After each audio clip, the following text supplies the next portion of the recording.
Welcome Cosmic Comics, Games and Collectibles, your zen of geekism. We carry comics old and new, magazines, toys, games like Pokemon, Magic, D&D. Want Godzilla, Ultraman, Star Trek, Ninja Turtles, Funko Pops? You'll find it all here. Shop our Cosmic Sound Room and pick up a record or two. Enjoy our Comic Coffee Lounge with a cup of Sasquatch coffee or a delicious menu item while geeking out over a super cool movie on our big screen. Come by and say hello to Maui. Cosmic Comic, Games and Collectibles. Superman loves us, and so will you.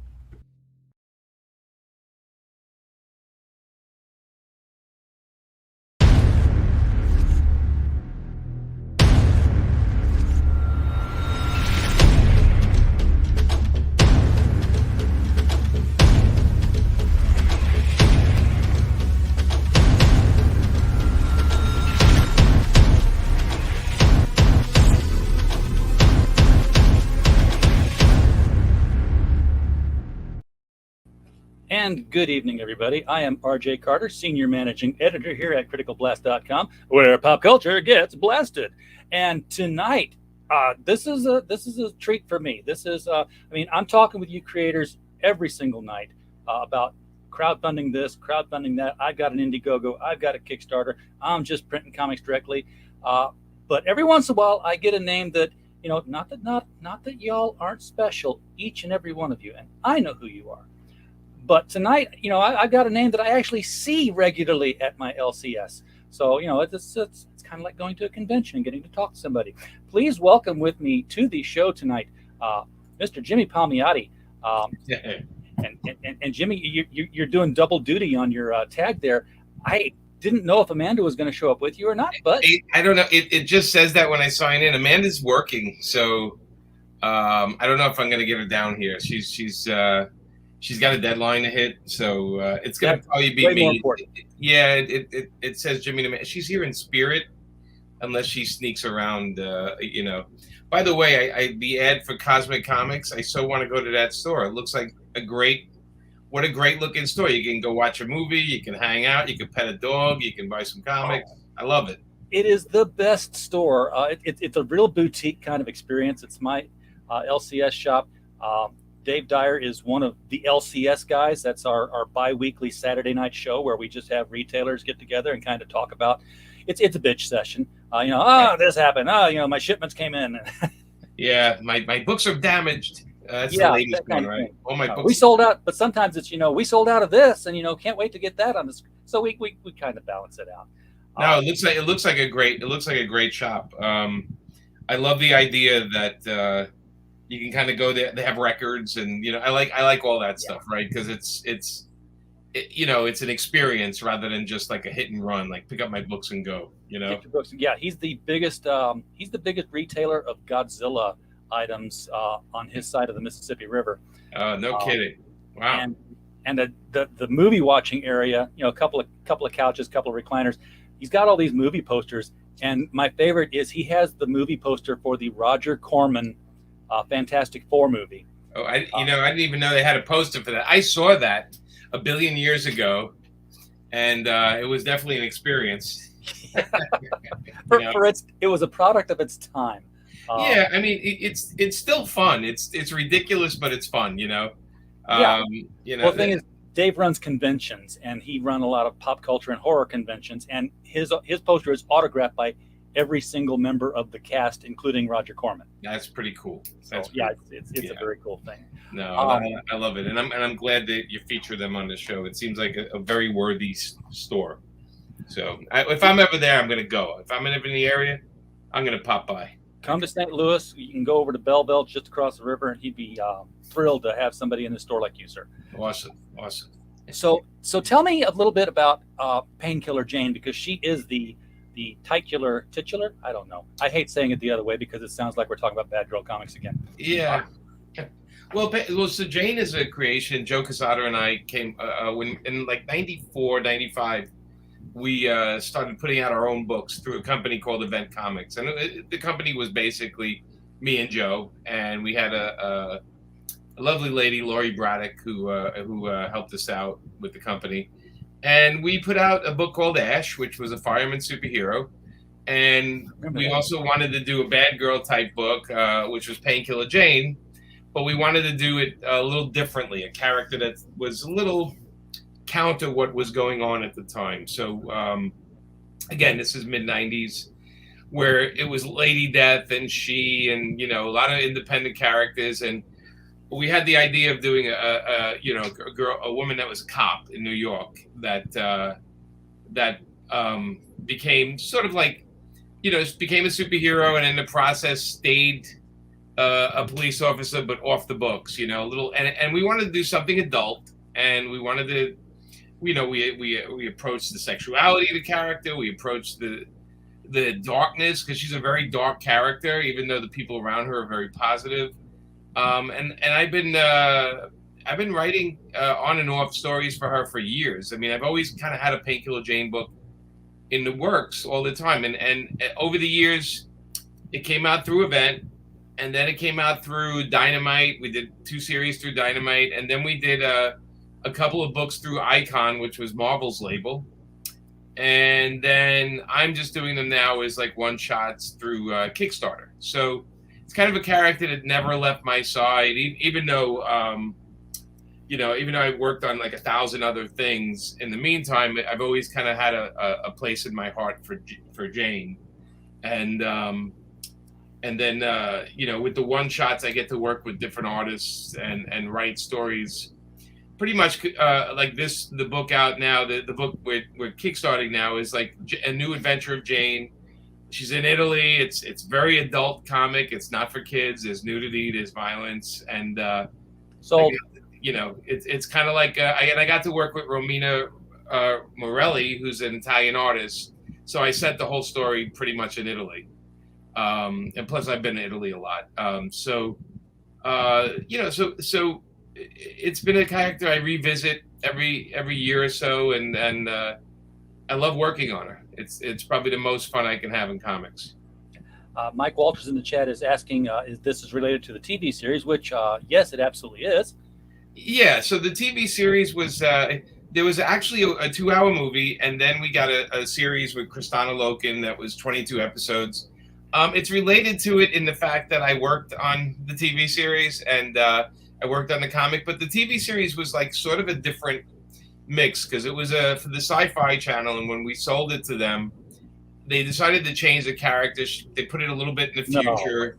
No. Yeah, I know, right? And then they put it a little bit in the future, and it was a little less like our book. It was a little less tough than the book, Kristana was great, and everybody was good in it, but it was sort of like a sci-fi show, a cheap sci-fi show. We did have 22 one-hour episodes, but it was never exactly the vision of Jane that was in the comic. There were parts of it. I wrote an episode. I wrote the 13th episode called The League, and that's probably the closest the TV show was to the comic for one episode. But you know how it is when you work for somebody else. They decide they at one point I figured they just bought it for the name, because it was getting so abstract from what I was doing in the comics, but we got the rights back, and we're working with a group now putting together a new series for Jane. So looking forward to that. Yeah, that's one of the things about owning your own IP is that you can take it to something like Kickstarter and Indiegogo, go and crowdfund the comic book, and it's not out of the realm of possibility of crowdfunding a television show or a movie. Rob Thomas certainly did it with Veronica Mars.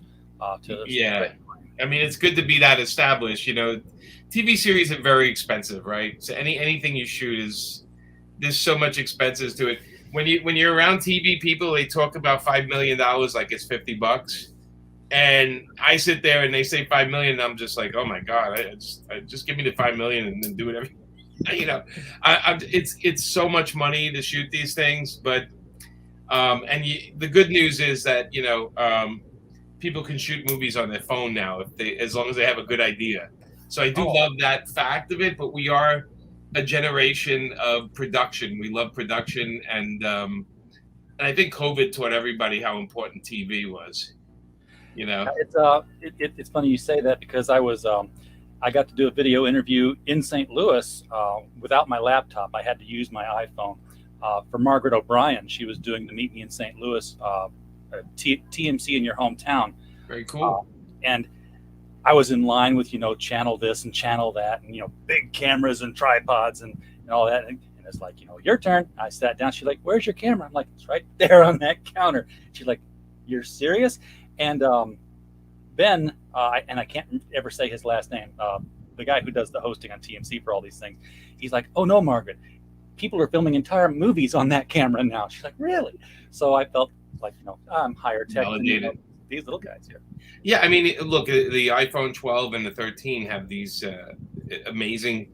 They're actually cameras with phones attached to them. As I like to say, everybody says the other way around, but the camera is pretty amazing. I mean, you literally can point and shoot, and then edit like right away. And I'm the guy that watches all when I got the 12, the iPhone 12. I watched all these videos on how to shoot stuff and how to work the camera. And, it took me a couple of days, but I was playing around with it. And yeah, if I wanted to do some kind of narrative thing, I could do it. I'm not saying I'm going to go and do a Painkiller Jane movie or something, but it definitely is fun to mess with it. The idea that, you can just go out and do your own thing. It's pretty exciting. It's a good time. Yeah. And the younger generation gets it. I mean, I've got a 14-year-old son. He doesn't have his own iPhone. It's just, like, not yet. Right. But I've had mine for like 4 years, and I let him play with it. And it's like, I'm trying to take a picture or something. I'm like, unlock the camera. He's like, give it here. And I was like, with the camera locked, he just swipes right, goes right into the camera. I'm like, yep. All this time, I knew that if Bigfoot crossed my path, he'd be 5 miles down the road before I got the camera going. And now you can just do this. Okay. I mean, with I think the 12 and the 13, you swipe left, and then it goes right to the camera. The thing is, you can learn it, right? You can pick it up pretty quick, and I just think it's a great tool. I love experimenting with it. I love using the filters and love shooting stuff in black and white. It's pretty cool, We have some friends of the family in the chat here tonight. We have Nefarious. Hey, it's Jimmy, and then he realizes, oh, I thought it was going to be Peter. Never mind, I'm out. Peter's at home working. I see my buddy Douglas there. Yeah. Mike Walters. Yeah. A lot of good guys. I've seen Peter around in chats, and it took me a while to figure out that the last name was more than just a coincidence. It's like, oh, you guys really are. He is my younger brother. I think I'm a year and a half, maybe almost 2 years, but like a year and a half older than him. So obviously wiser. Absolutely. Because I have the year and a half. That's about it. Yeah, you pulled the TV tray over way earlier than he did. So yeah, exactly. No, but Pete and I, yeah, I mean, we're so close in age, but Pete's a hard worker. I'll give him that. Okay, so having done all the work that you've done for the mainstream, established publishers, sure, where you work with an editor and you have a staff of other people who do the different jobs. Why in the world would you choose to go crowdfunding where you have to do everybody's job for less return? Because, it comes down to control. Okay. So I've been working in mainstream comics since 91. And, it's 30 years now, right? And I love some of the characters, and I like working with people. But at the end of the day, here I am 30 years later, and my royalties add up to next to nothing. No residuals, next to no residuals. Stuff I created have made some of these companies millions and millions and millions of dollars. And I've not benefited much from them. They could definitely take a lot better care of their talent, but they choose not to. And the end of the day, the only thing I own and the only thing I can continue making money off is the things I created for myself and the things I own. So although I love my run on Jonah Hex, I love my run on Amanda and I did to Harley, changed Harley and made her and put her in movies. And, I've done so much work, on so many things, but I hardly benefit from it, other than the page rate I got at the time. There is no, I don't have medical coverage. I don't have a retirement. They have no 401k they ever offered us to match what we put in it. Nothing. Zero. Now, is that because you're not really employees? You're always freelancers? Always freelance. Even when they put you on the contract, they consider you a freelancer on some respect because they don't offer you all those. They used to give you medical. They don't give you that anymore. So they treat us like very disposable human beings, and you know, and the new people coming in will learn that pretty much quicker than the older guys like me who had to go through it a lot. So I've always, knowing all that and knowing it from the beginning, I've always worked on creator-owned stuff. I have a website called Paper Films, and I have like 30 or something books of my own that I created that I sell on there. And I just knew that, like, after a while, I love working for the companies, but at the end of the day, it's not really the smartest move. It's great to get your name out there, and I think I've got my name out there enough. So it's time to get back to work on the things that I love, which is the characters I create. It's nice to be one of the guys that wrote Harley, or one of the guys that worked on, you know, Wolverine, or one of the guys that, you know. But at the end of the day, it's you know, I look back on my career and I'm like, all right, what are people going to remember me for? And, you know, this week it's Harley, you know, and I like it to be something I created instead of something somebody else created. I'm always a little surprised in recent history now when I pick up a comic book and there is a new character being introduced in something. When there's a punchline, or when there's a ghost maker, I'm like, why in the world would you make a new character for a company these days, knowing you're not going to keep it? How some creators have done it in the past couple of years, especially since the companies got sold to other people, is beyond me. I would never create a new character for Marvel and DC these days. And the stuff I did create for them, I got back, like Monolith or Resistance or even GI Zombie. I got all the rights back because there's a reversion of rights thing in my contract if I'm going to do something, you know, completely new and original and bring to them. Otherwise, I won't do it, because if I can't own it or I can't get the rights back to it, I'm not interested. I don't know why people keep doing that. I think they think on some level, oh, well, if they make a movie, I'll get a lot of money. Well, guess what? You'll make a couple grand, and that's it. Yeah. End of the day, you know, ops. I interviewed Neil Gaiman 20 some odd years ago and talked about, you know, Sandman being a creator owned, and he said, ish. Creator ish. Creator shared, they called it. Yeah. Creator shared. Yeah, I mean, Neil is associated with it so much so one doesn't exist without the other.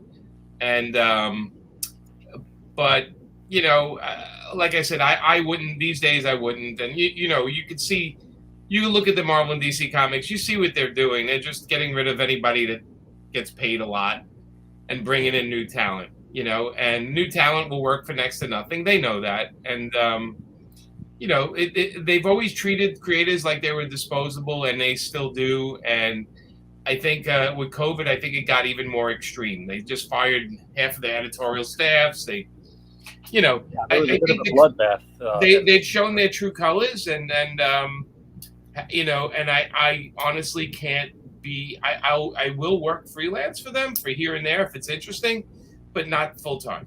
It just can't. I will never do that. I can't do that anymore. I'm about to bring the Painkiller Jane page up here so we can talk a little bit about the main source of why we're here. But we do have a question. You're here to entertain. You're here to entertain. Yeah. But since you have brought up, you know, people getting fired from the companies and people leaving, we have the question in the chat. And of course, today, the whole morning was devoted to Gabe Al-Taib, very vocally leaving DC Comics today.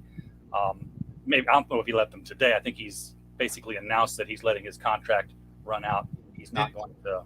So did DC ruin Superman's legacy? Is that what he thinks happened? Or I think that's Mike's particular take on it here. I think Gabe's statement was he was out of it because of the whole cutting off of the and the American way bit from the motto. I haven't heard it being used that much. I honestly, you know, Superman is Earth's character, right? I mean, he's like, you know, he's international. He's cutting out the American way. Sure, who cares? I mean, it doesn't. It's a comic book character. It's not like Superman exists and he's out there waving a flag. I mean, I would, me personally, I would, what did they change it to? So it's what, the truth, justice, and what? And a better tomorrow, I think. Yeah, I kind of like that. Everybody wants a better tomorrow.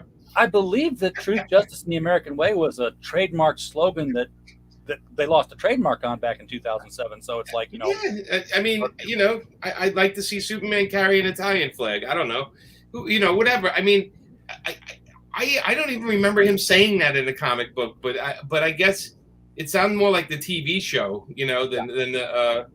It was actually the radio series started it once we got into World War II. I mean, he quit over.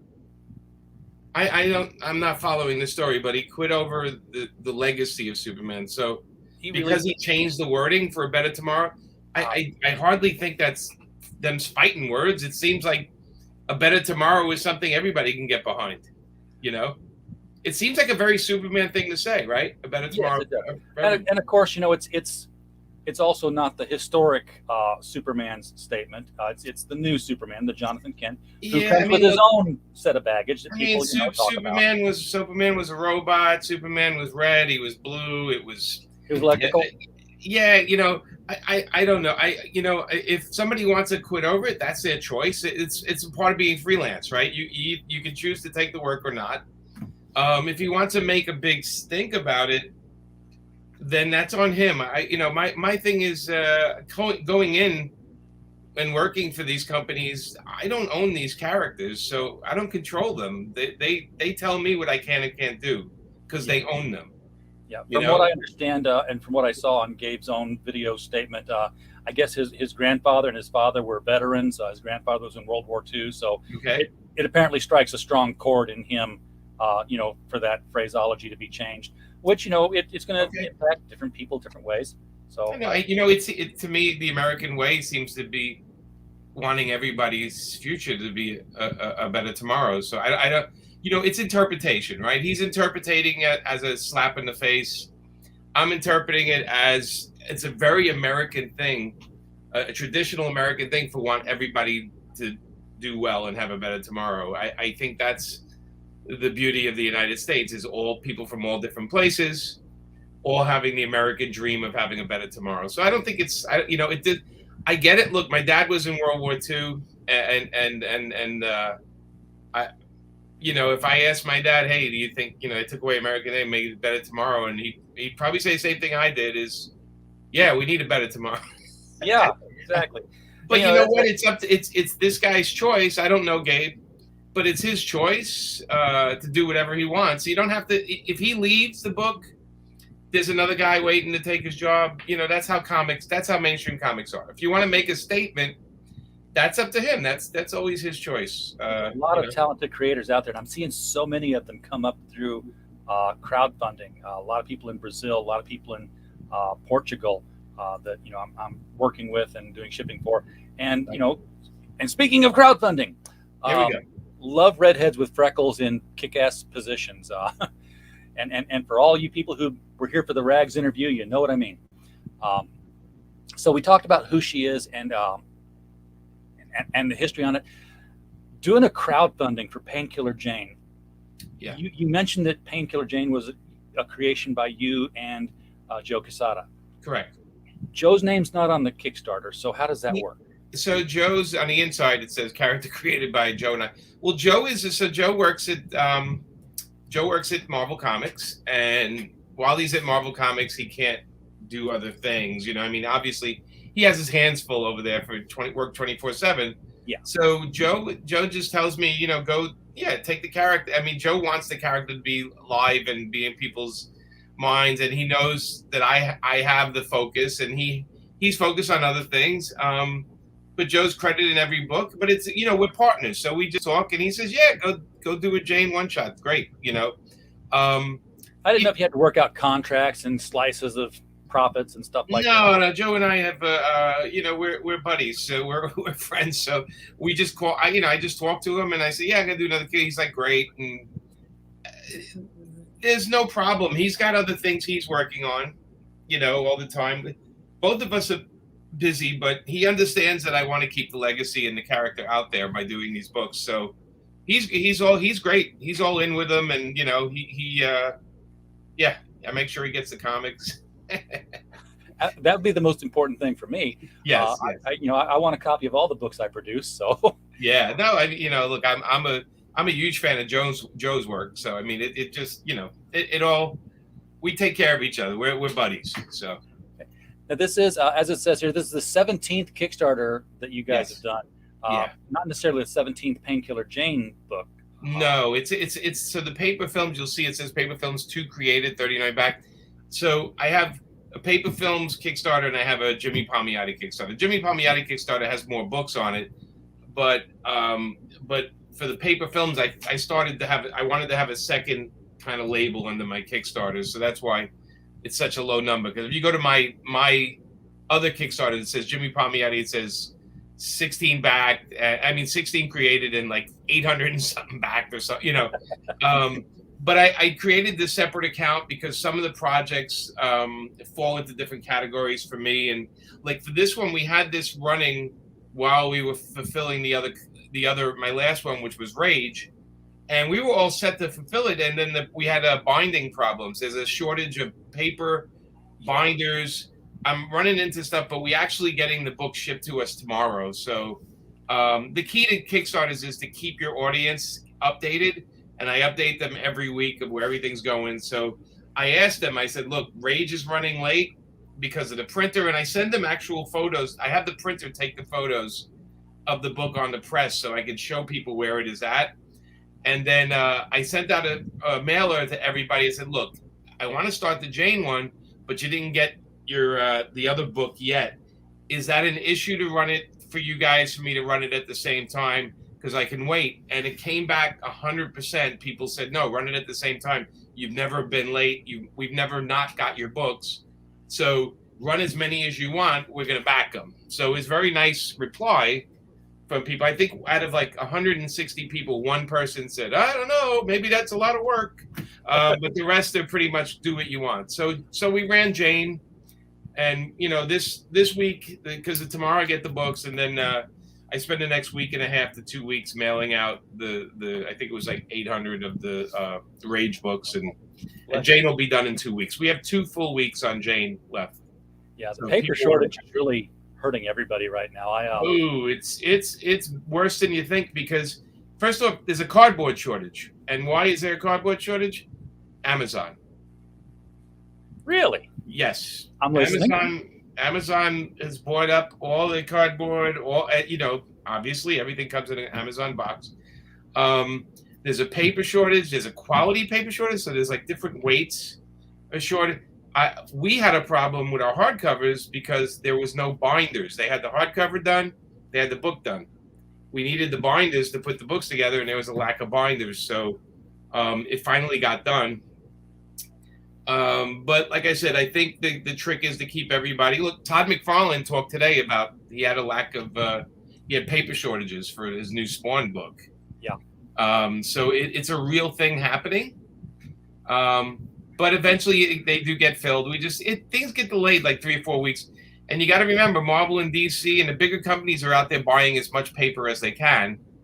So we have to get the scrap runs. We have to hope that we can find rolls of these paper and to do our books.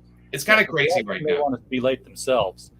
They're big money, so they can crush us. They have 85 books a month. We have one every 2 months, 3 months. You know what I mean? Sure. So nobody's prioritizing us, but our printers still love us and they want to take care of us. So I do fulfillment for Critical Blast Logistics does the fulfillment for different campaigns, and because of this paper shortage, I'm going to have like 3 shipments all arrive at the same time to go fulfill. I'm like, I'm going to be busy. Yeah, I mean, and that's the nature of the beast. I find the communication with the people backing it is crucial. Yeah. And as long as you're upfront and telling them where everything is and what's going on, they are fully behind you. I very rarely have somebody get out of line and start yelling at me about anything. And I fulfill I answer every email, everything. So people have a question, they get mad. I talk it out with them and say, how can we resolve this? I know you're upset. What can I do? And it's a very grassroots operation at Kickstarter. You really do have to interact with the fans, but I happen to love the fans, and they're really great people. So I've been very blessed with that. Information buys a lot of forgiveness, and silence generates a lot of mistrust. Yeah, I can't. People want me to yell at people who haven't given their Kickstarters, haven't delivered their Kickstarters, and I keep telling them it's not my responsibility. The guy that you backed, I don't even know them. Yeah. I can't really say anything. Well, can't you call them out? And I'm like, I don't know what good that does. Not your job. No, it's not my job. Douglas is waiting for the Kid Death and Fluffy Kickstarter. You know you want it, and the 22 Brides to happen. Yeah, Douglas, one thing at a time, buddy. I'd love to do that in the future. That's for sure. Oh, there's my brother just popped There up. he is. There's Peter. Hello, Peter. We were just talking about you, Peter. You must have heard something. Your spider senses must have been tingling. Yeah, Peter was in the audience when I was doing ventriloquist karaoke a couple of months back. Nice. And that's how my puppet show got born here. All right. Very cool. Very cool. So we were talking. Gosh, I forget what we were talking about now. It's amazing. I get sidetracked. It's a squirrel. It's don't get old, Jimmy. It sucks. Well, it's too late. So I'm already old. So you got a 48-page here. Yeah. Elevator pitch. Why do people need to get this one, other than the fact that they love everything they've seen before with Painkiller Jane? Well, so if you never read Painkiller Jane, the first 3 pages tells you the whole backstory. And I like to do that with every book because I don't want people going, wait, I don't understand this thing. So the first 3 pages is a backstory, and then it's an adventure where Jane has to deliver the granddaughter of a big mob boss to Sicily as a deal with the FBI. She has to hand deliver this girl. Along the way, everyone on Earth is trying to kill her and the girl, and it's sort of like a real adventure kind of action thing. And Jane meets an old friend along the way, and the 2 girls bring the 3rd girl in it to have to get her to Sicily. So it's an action adventure with a lot of fun, a lot of craziness, a little of everything for everybody, I like to say. Awesome. Now with the crowdfunding stuff comes, we're going to crowdfund a book, and when you do that, you automatically go into it knowing, and we're going to crowdfund a whole bunch of other things. Nobody ever crowdfunds the book. Well, yeah. So I always offer. You see, the digital level is $6. So I always offer. I think the digital level is the most important to me because the first 3, you see 130 backers. Then we have one with a script, which is below it, and then we have one with a couple of Jane books, which is below that. And I try to make them it has 130 backers, right? So I try to make the digital books fun and also part of my stretch goals, because when we hit the stretch goal, we already hit a couple of stretch goals. I think we got an extra digital book. So anybody pledging $6 to get the Jane book will also get another book as well, so automatically they're making out pretty good on this. I do that because obviously we want to sell it all over the world. I want people to get it anywhere they can, and whether it's Australia, whether it's Asia, whatever. It's kind of like, for me, it's like the best level of the digital levels because I have a big wide audience. We don't have to do shipping because shipping's so expensive these days, and packing. And I know people want the physical books. We're a tactile group as comic people. But there is a whole generation. I think it's almost like 250 people back to digital. And that's a great number because that shows that there's a lot of people that just, love the digital levels. And we love that because it's one less package, right? It's just, we can deliver that. But also every level that you back, everyone gets a digital copy. So even if you back the paper one, you're also going to get in your mail a digital copy of the book. And we hit 2 stretch goals. So there's an extra Jane book that you're getting, and then there's a Romina sketchbook that it comes with the digital. So anybody even back it for $6, you're getting 2 books and a digital sketchbook. And the only physical level I have next is if we hit 70. I have it. It's actually at the printer. It's a sticker sheet. I'm being positive. If we don't hit 70, okay. But I'm still going to print it ahead of time. It's a sticker sheet with Jane drawings by a lot of the different artists that worked on the book. So mostly Mandacana stickers in there as well. Okay, I need stickers, people. So come on, let's get on this. Yeah, I mean, people love. I asked people, what would you like? And stickers kept coming back, and I'm like, really, stickers? And I suggest everybody to get this. I love the idea of people putting stickers. I'm a guy that used to love going to rock clubs in New York in the '80s and seeing walls full of stickers and bathrooms and everything. That's what I associate stickers with. But people tell me, no, they put it on the back of their computers, they put it on their books, and I'm like, okay. The back of my monitor, this laptop, is full of stickers. The back of my additional monitor is full of stickers. I've got a space over here, which is what I call the Lego building station, because every other Sunday we do like a build stream. We just take a Lego kit and we build it. It's starting to fill up with stickers. That's like, I love stickers, but I'm starting to think that maybe refrigerator magnets should be my thing, because those are. I like those too. I have a lot of refrigerator magnets, so I do have a lot of those. But yeah, I mean, that's a cool thing. I have to, when it gets to the 80 and 100,000, and I don't think it will, but hopefully this show will put us over.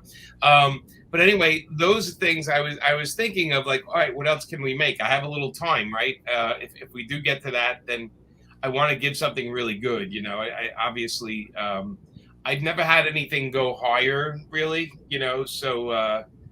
so I'm hoping for the best. 3D printed figures are really nice, but yeah, it only takes little things to make people happy. The shipping on those is tough, though, right? Because you have to separate it from the books. So I have to be very careful. Like, a buddy of mine was like, "Hey, do shot glasses," and I'm like, "No, I that's glass, and it's in a separate package, and you got to be careful." But if we do have that issue, I'm going to come up with something pretty cool I have an idea for the 80,000 at least. And if it's 100,000, I just might do another book, an actual physical. Nobody's going to be complaining about that. Yeah. So I might do that. Little things just please people. I used to work in insurance, Jimmy, and we'd go to conferences, and there would be like vice presidents who made, $1 million a year, upset because they missed the cutoff to get a T-shirt as a prize for, selling something. And it was an ugly T-shirt that you wouldn't wear anywhere. It just because I think the thinking of being a child where you feel like you're being left out of something comes into play. Also, we all like stuff. Yeah. We're tactile people. We want more stuff. But and yeah, Will from Creators Outlet. The digital is also known as the Australia variant. You mentioned Australia and we talked shipping, and I'm like, I get hives now when I hear the word Australia and I think about shipping, because I've watched it go from 20 to 40 to 70 to you can't get there from here for a while. No, I've had shipping to Singapore, and if it gets lost, the tracking's insane, right? And yeah, I mean, I had New Zealand as well, like Australia, New Zealand, anything like that. It's expensive. And I don't want, I feel bad that it's that expensive. There was a time when it was a lot cheaper. But I also don't want to do my Kickstarters in just the USA. Some people just do in the USA. And my attitude, if somebody doesn't mind paying for the shipping, I shouldn't mind sending. So it's definitely on them, but it's why we have the digital. I'm a person, I like to have the book. So I'm definitely a tactile person. Yeah, I'm the same way. Although, I've had to get digital on a few things just because I wanted to read it now. Heroinberg, thank you so much for referring to the link to paperfilms.com. I did not have that in the description. What I do have in the description is the link to the Kickstarter. It's right below the video, and it's at the top of the chat. So click on either one. Yeah, let's scroll down. I want to show off some of the covers. If you can scroll down a little bit. So that's the sticker sheet right there. Oh, beautiful. Yeah. So we had to work with the printer so each one could peel out, the shape. But I think we got it nailed with them. And it's like the size of the actual comic, so it's a big page. It's a page. So you can peel it off. They said we can do it as individual pieces, but I like the idea of a full sheet. Yeah. I'm with you there. They're all in one place.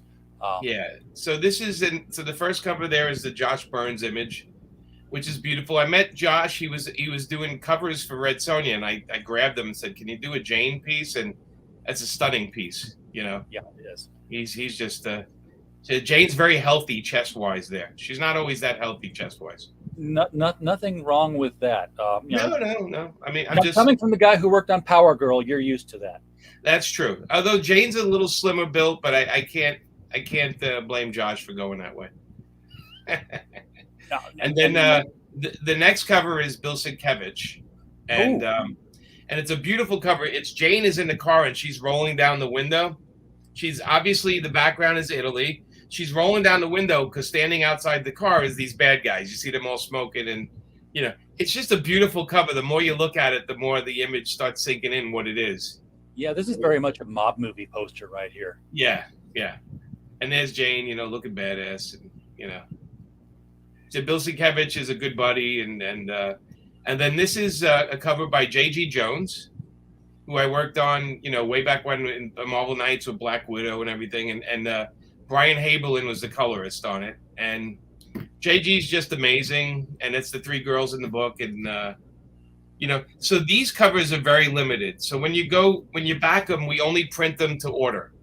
Yeah. So some of these are only going to be ordered like 50 copies or 75 copies or 100 copies, which I always tell people buy them now, because my biggest issue I have is 3 months after, everybody wants me to sell them these covers because they're going for hundreds of dollars online. And I keep telling them, I'm like, I offer them for the price I offer them.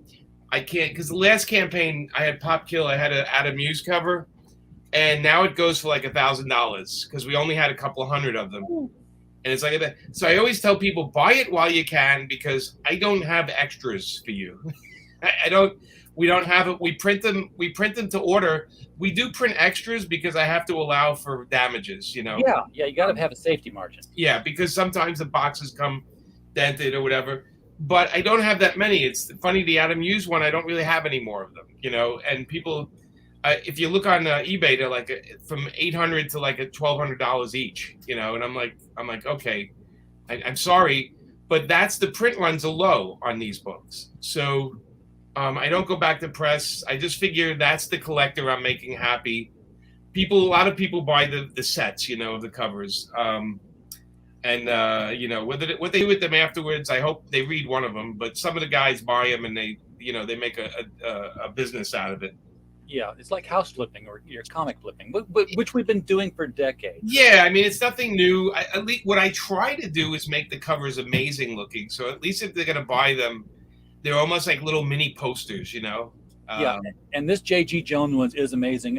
Jane's not quite as healthy as she was on that first cover. No. She spray painted on that T-shirt. And yes, she did. With a bigger monitor. I think it was originally white, and then Brian Haberlin made it green. It makes things stand out. Yeah. In the coloring. Well, the green and the red, right? Those are great colors. They are. And then the next one is a photo cover, and it's a model, Jennifer Van Damsel. That's actual real photo of her, and Dave Johnson went in and did some digital coloring over it. So it has this very surreal. If you scroll down a little more, you'll see Jennifer. That's her with the gun, and that's a really cool cover. She's a pinup girl. She's a photographer. She's a model. I asked her to do a version of Jane, and she did. She took those photos herself, and pretty cool cover. She looked like she got shot here. She did. She got shot right in the chest. Ouch. Yeah. Don't do that. That's not nice. And it's not recommended. Don't try it at home. No. So then we have the mystery cover we do every campaign, and Amanda draws an adult cover, like she does something with nudity. We limit the hell out of that, and it's the only place you can get it the one time. And people always turn out for that one. They don't know what they're going to get, but it's always fun. They know they're going to like it. I'm happy that you got not actual art on here, because every time I see a cover like this now, I go back to remember when DC Comics started putting comics out on Tuesday because they went to Lunar for distribution, and Marvel said our comics come out on Wednesday, and everybody thought, well, that's just a placeholder cover for the alternate we're going to get, and every cover came out saying on it, we come out on Wednesdays. Oh no. Well, we don't do that, but we don't like to show it because it makes it fun for the people. Yeah. And then we have a limited edition. Jen, we use the other photo of Jen for this cover. And it's if you like that stuff, then you should get that cover. That's all I got to say. Okay, then I guess I should get that cover. And then this is what you're seeing here is a black and white. Amanda did a cover, and the circle in the gun is, we have an edition where I do a sketch of Jane in that, so you get an original piece of art, and we have one where Amanda does a sketch of Jane in the thing. So that's the cover of the book. It's done on a flat white paper, and we both draw in the barrel. So Amanda does a bunch, and I'm doing a bunch. Cool. It's So like a remote cover with something pre-printed on it. It's right. It's pre-printed, the black and white, but the sketch is actually original sketch. And Amanda's only doing 50 of those. So, you know, and I'm doing some, and we just wanted to do something different. People love the remark. And then here's some pages from the interior by Romina, who she penciled, inked it, colored it. She did everything on it.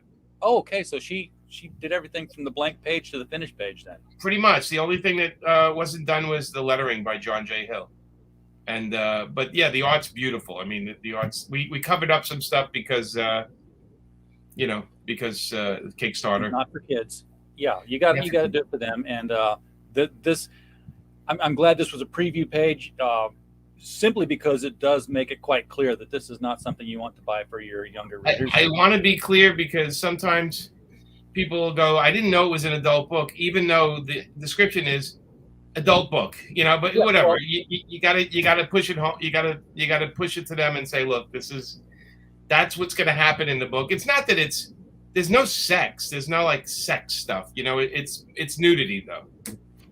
Yeah. But, you know, you can write mature book 70 times in your text. No one's reading that. They're scrolling. Nah. So, you know, you got to throw some boobs on the screen and they're like, whoa, wait, what? Yeah. But she's an amazing artist. She did a beautiful job on the book, and you know, we're super excited to deliver this one. You know, it's doing very well. Like I said, I have a lot of retailers asking me for levels and stuff, and then the rest of it is just the breakdown of that's what you get for $6, that's what you get for 10, and so on and so forth. You know, I like the idea of getting a script here, even if it's you know, a digital script edition. Just so you know, I mean, I've written novels, but writing a comic book would be a totally different structure, and right. And I know everybody's got their own. I mean, it's like, you know, you got everything from hey Jack, Thor fights Loki downtown Manhattan over a chest, go for it, to you know, Alan Moore's page 1, panel 1, upper left hand corner. There's a butterfly. It's a lady. Yes, it's definitely in between that. I write full script because I want my artists to know what the actors are saying, right? The characters are saying. So it's full script. The final script is different than the script you get because I change things as I get the art in, but I keep with the final script because I think it's good for people to see how things change. And a lot of people get it because they want to write comics, so they use my formatting on it, which I'm happy to give them. You know, I'm happy that I'm happy to do that for people. And then, yeah, so these are the different levels. And again, the print run is what's limited to the orders. So the orders are low, the print run's low. And we're learning over time that people want a lot of choice.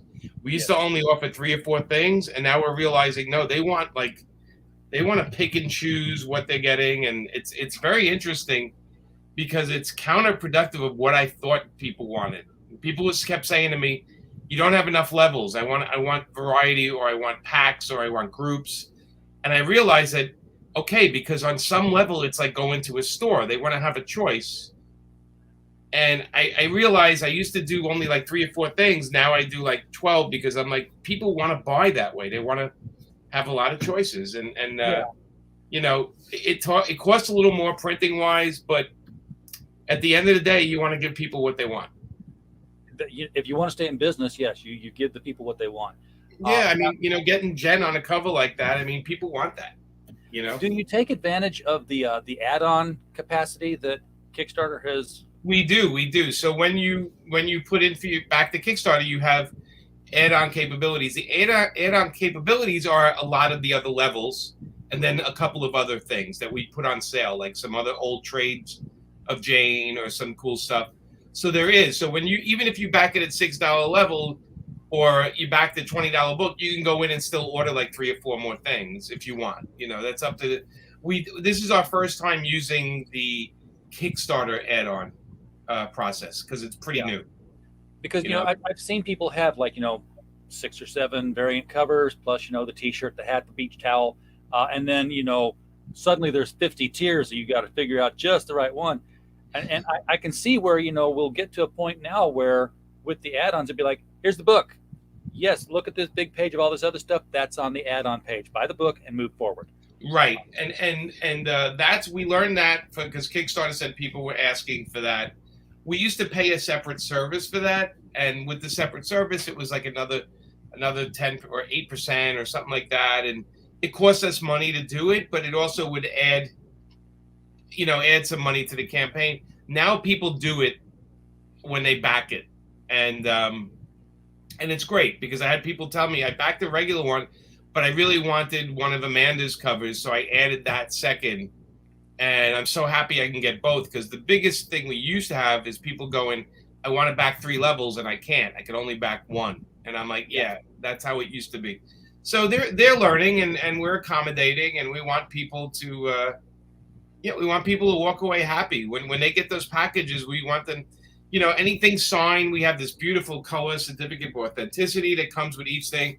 We back and board every book you get. They're all in beautiful shape. I mean, we're talking about, I take it from the printer's box and put it in back and board it. So it's not like the books, we understand that a lot of people are going to send some of these to CGC or whatever. So we try to get them at least 9.6s, 9.8s almost all the time.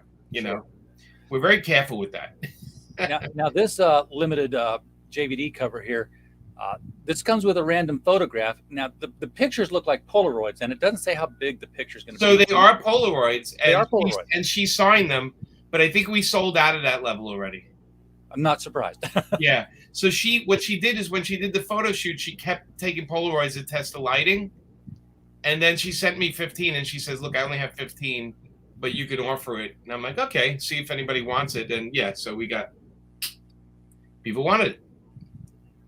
Absolutely. So now for the $100 pledge, this is, you get a black and white adult one and a color adult one. Yeah, so we do a black and white version of Amanda's cover. That's super limited, right? So we're talking about, there's not going to be a lot of them.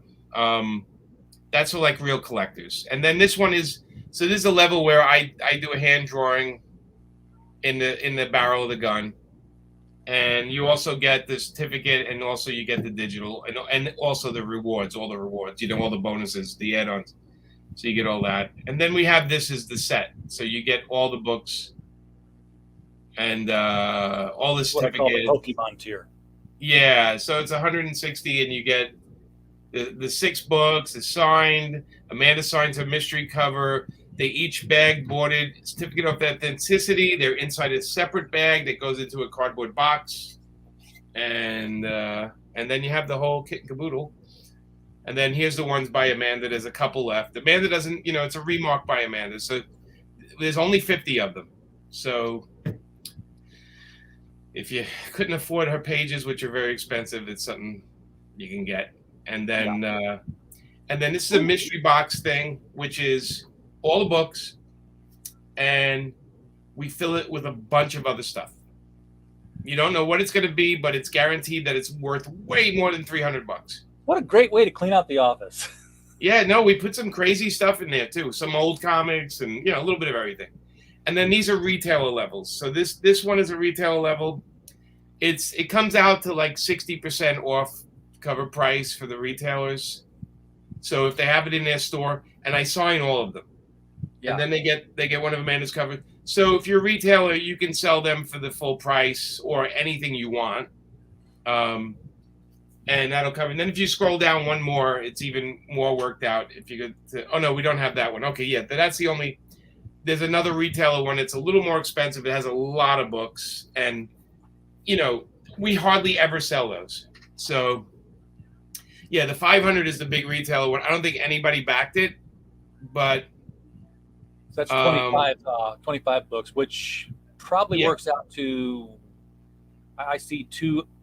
Okay, so Yeah, there's 25. It's actually, we did it because I had a retailer tell me what I should offer, and he said, well, with the 60% off, plus you're giving Amanda's special book, plus you're signing them. So the retailer said I could actually sell signed copies of the book, which is, of a limited book, whatever. But anyway, we took 60% off the price of each book.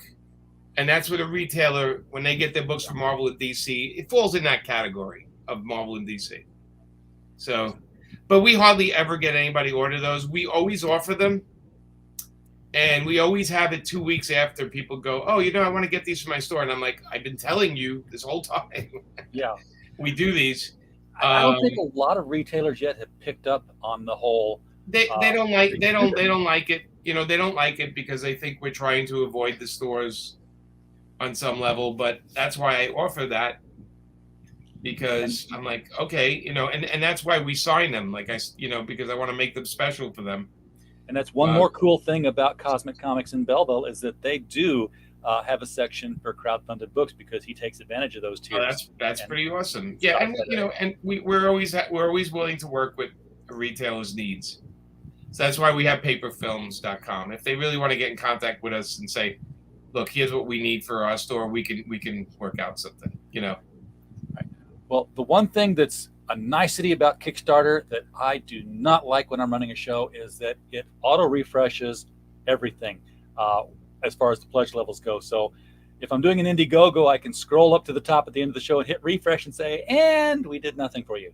I have no idea if anybody backed. No, I wouldn't worry about, like a lot of times people watch the show and then they'll back it afterwards, so it's not really, it doesn't always happen that minute, or people go, oh, I got to back that, and they'll do it tomorrow. It's nothing's ever instant. I hardly ever see instant numbers changing.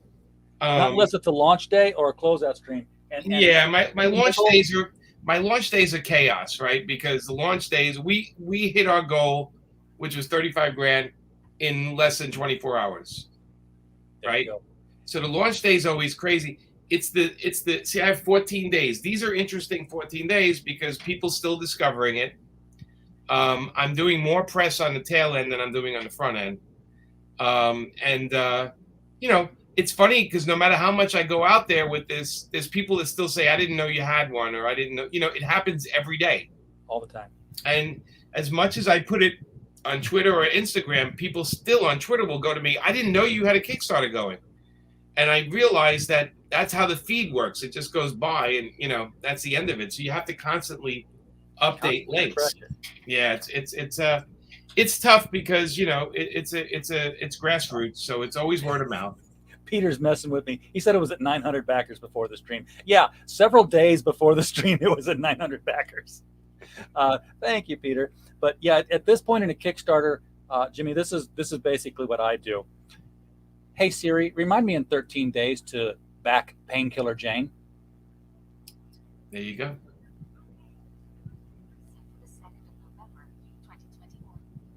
And now it's on my calendar with all my other. Yeah, beautiful. Yeah, man. No, I appreciate that.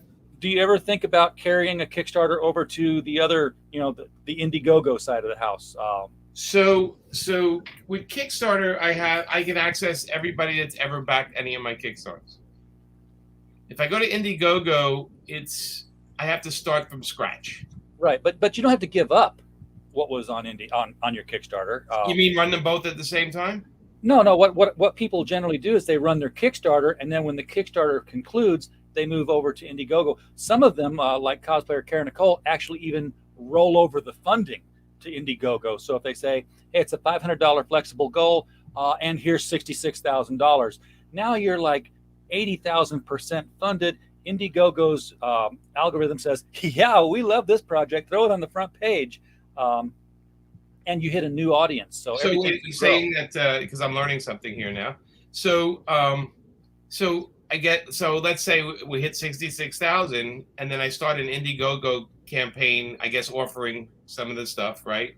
Right. And that stays on there for a while, or how does that work? Well, yeah, it goes to Indiegogo. It becomes a campaign there, 30 days. You have an option to extend another 30 days. If you haven't met your goal, you will. Right. And then afterwards, you can say, I want to go in demand, which means you have an online store of sorts for your not limited print run stuff. Oh, okay. And as long as you're selling X number of copies every month, Indiegogo leaves you open ad infinitum. I've never done Indiegogo. I have to look into it because I know there are certain people that only back Indiegogo stuff and not Kickstarter. I know it's like a lot of craziness. Yeah, there's a whole religious schism between the two of them. Both have their advantages and disadvantages. You saw me put the reminder on my phone. I have to do that for Kickstarter because Indiegogo takes my money right when I give it to them. Kickstarter doesn't take the money until the end, Right. and I'm using PayPal. And I look at my PayPal when I'm at McDonald's. They're like, "Oh yeah, I still have $40 in PayPal. Give me a Big Mac." And then, "Oh yeah, you didn't take that money out that I thought you did." Right. Yeah. I'll look into that. I mean, I'm reading Herwenberg, and she's saying there's two different. If it's a she, I'm sorry, but there are two different It's a- audiences. It's Yeah, a he. Heroinberg has a comic book called Heroinberg, Oh, okay. and also a web video live action series called Heroinberg, which is women cosplayers dressed as superheroes that star in his comic book, and it's like Awesome. AC's Femforce with live action added to Love it. I love it. So Very cool. yeah, I'll look into it because Billy Tucci is a good friend of mine, and Billy does both campaigns. So I could ask him about it as well. I can inquire. I would it can only expand. Like I said, it doesn't suck away from your Kickstarter. If you just Right. I mean, I just have to figure out. I have to print more of whatever product I'm going to offer on Indiegogo afterwards. Yeah, right? and you don't have to offer all the same books. You can take here's my main book cover.